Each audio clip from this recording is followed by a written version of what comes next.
Hey everybody, I'm Steve. I wanted to show you some of the things that we're doing a little differently at C3 as we are attempting to reopen safely in our new constraints. We have been working within the guidelines of the state and the city, and we've also been working very closely with other circus studios and gyms in the New England area to figure out how we can make our specific disciplines and activities more safe as we go forward.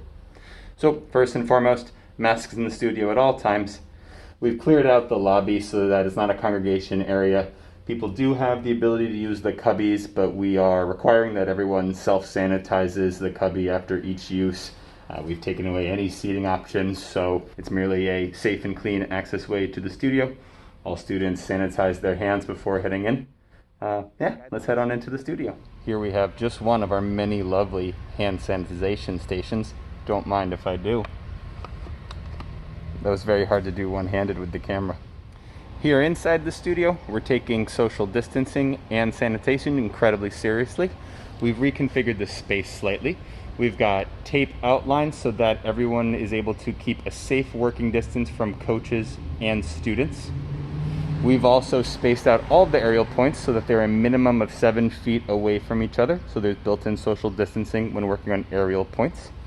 We're also working very hard to manage the usage of equipment and mats so that everything is sanitized and or isolated between usage of two different students. Here are some examples of that. Our mats, for example, are one of the areas where there might be the highest chance of sweat or droplet collection. So we are completely sanitizing in between every single usage of a student.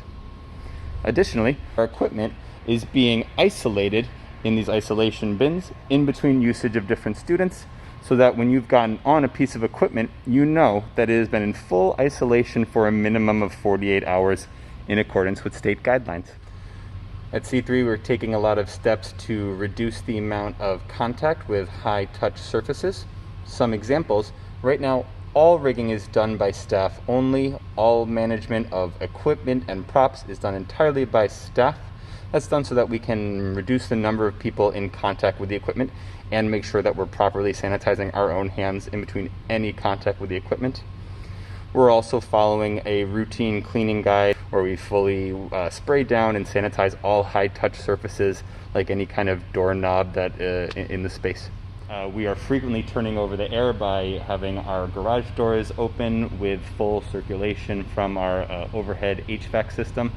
We also did invest in an addition to our HVAC system that has an ionization air purifier that actually has shown to be effective at reduction of the COVID-19 virus. So with some small investments, we've been able to actually improve and scrub the quality of our air in efforts to reduce spread.